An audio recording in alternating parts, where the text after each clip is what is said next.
Welcome back to the Football Terrace. Hit like buttons, subscribe, check out my new channel, The Squad. The content's on the way soon. A new podcast with one of the biggest YouTubers in the world. I'm so excited. You're going to love what we do over there, but you need to go and get subscribed now so you're ready for the hard launch. Lots to talk about today. Some craziness around Arsenal, some Man United derangement syndrome kicking in as well as we look back at some of the professional pundits and their opinions from over the course of this weekend as well. Let's jump straight into it and start with this piece here. Oh, Michael Owen, let's go. The old analogy that we've always been brought up thinking is the best team always wins the Premier. The best team always wins the league. We always get told it. Well, if somebody wins it this year on goal different or by 1 point, are we saying that they're the best team? Like, who are the best team? It doesn't. What does this mean? The reason that we've all been brought up to believe that the best team in the league that season wins the league is because the best team in the league that season wins the league. And the team isn't just the individual 11 players that start most of the games. It's a squad. It's a coaching team. It's the recruiters. It's the medical staff. It's the entire club that wins the league. A little bit like Formula One. It isn't just the driver. It's the engineers. It's the mechanics. It's the overall team that gets you over the line. So yes, the best team this season in the Premier League will win the league as per the last 130 odd years. Why is Michael Owen saying this? I don't necessarily think the best team are going to win it this year. It might not. Who do you think the best team are? I think the best team are Manchester City. But I don't, they Performance-wise? I just think they're the best team. Do you mean the best team to watch? To watch, or the best team because they just got the players and everything? In performance, are you saying that? Well, I think the most exciting team to watch are probably Liverpool. But I think the best team, I mean, they've proven it for years and years now. I think it's Manchester City. But it's not necessarily going to be the best team that will win the league. It might be Arsenal. It might be... I know I get called out a lot for this when I say people hate Arsenal. The Arsenal hate is real. But it's sitting there. Liverpool are the best team in the league. I think Liverpool play the best football. City are the best team in the league. But the best team might not win it because maybe Arsenal will. Now, it's not been articulated very well. Maybe I get where he's coming from. If you look over a body of work, who are the best team in the world? It's Man City based on the last 5-6 years, in my humble opinion. That makes sense. If they're the best in the world, they're the best team in England. But judging who wins the league this year isn't judging who's the best team in the world. They're different conversations. The league judges who's been the best team in the Premier League this season. That's it. If, for instance, Arsenal win it 3 or 4 years on the bounce, then there's a conversation to be had about, are they the best team in the world?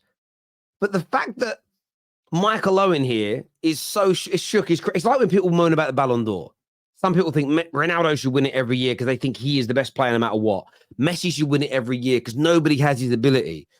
Do 5 minutes of research. I don't know why I said 3. 5 minutes of research on the Ballon d'Or. It's about who's performed the best and achieved the most and had the most impressive season. It isn't about someone's technical ability per se.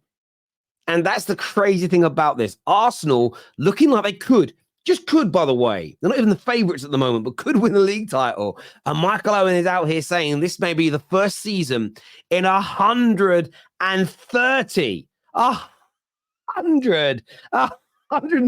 odd years where the best team this season doesn't win the league. Stop it. Get some help. No fans, they annoy me. I'm talking about my agent, my family, and my friends. Because as soon as they are tiptoeing close to anything, they're the best team in the world. It's actually unbelievable how delusional these people are. Bro, last year when we beat Arsenal at home, when they were top of the league, my agent, the agent I've been with since I was 19, called me up and called me a waste man. And this is a little bit of fun. I'm not taking this one too seriously, right? Some people have reacted really badly to this. Some people have reacted badly to this, where they, oh my God, I saw a lot of people tweeting this out, and I'm going to show it on the screen. He's delusional as well because he claimed he'd score 30 goals a season for Man City. Listen to what he said. Listen to what he said, people. he's talking about his agent, his friends and family. And he's talking about it jovially. I don't think it's one to get overly annoyed about. And I wanted to throw that in for a little. The Michael Owen one, yeah, is madness. That is pure Arsenal hatred, fear.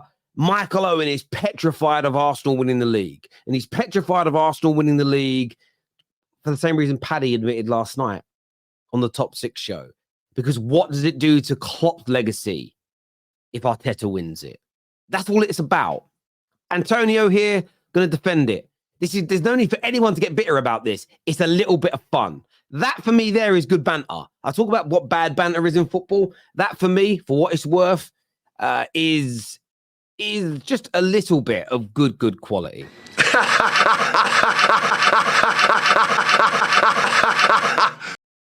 Now, Man United derangement syndrome is in full flow today. Full flow, like I haven't seen in a very long time. And it's been headed up by an I don't know if he actually kicked a ball for Liverpool. I mean that with respect. He probably did. Neil Mellor. I know he's a pundit now. I know he's a Liverpool fan. I'm going to check his career. He did play for Liverpool. I thought he did.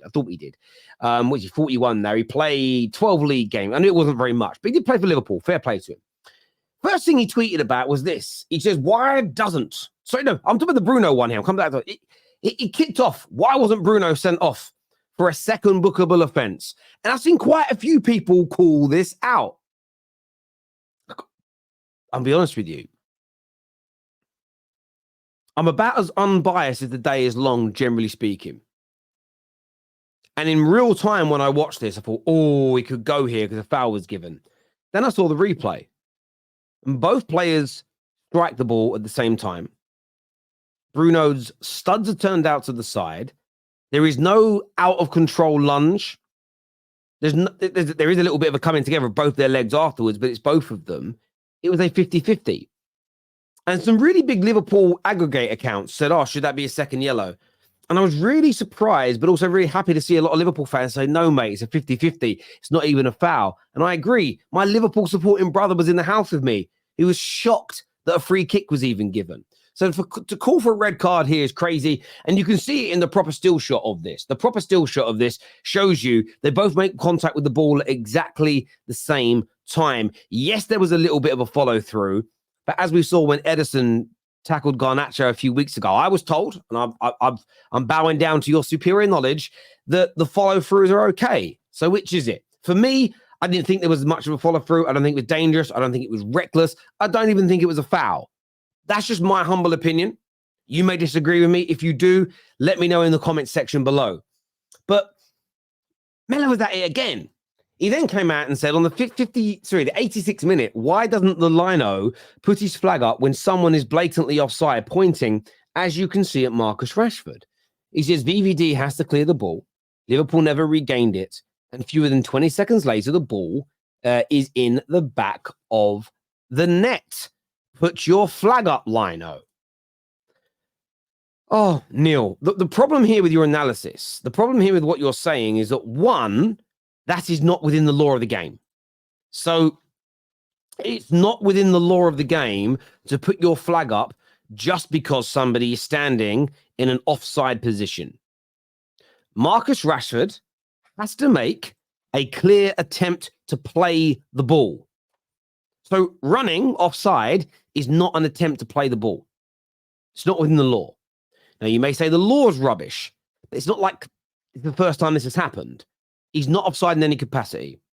The second element of this that I find so hilarious when it comes to the Man United derangement syndrome, it was only, 15 days ago that Neil Mellor was saying that we are going to scrutinise every wrong decision that leads to a goal. I know it's 2 minutes rather than 20 seconds, but he speaks here about corners and throw-ins and things happen. You're right. Liverpool had the chance to clear that offside. They had the chance also with Darwin Núñez to maintain possession, and they didn't. So it doesn't really matter if it's 20 seconds or 30 seconds or 50 seconds or 2 minutes or 3 minutes. You had the opportunity to ensure the goal didn't happen. But instead of Neil Mellor, as we said yesterday, the media darlings, and no one's even challenging in this on the platform of Sky, The media darlings that are Liverpool in these times, instead of being scrutinised for losing to an inferior team, losing a lead twice, bottling it, we're suddenly blaming referees for not sending off Bruno, for not giving offsides. The offside wasn't even an offside. The derangement syndrome is absolutely palpable, and that it's paramount. I suppose you could say worse, but I want to say best because I do find it hilarious to see.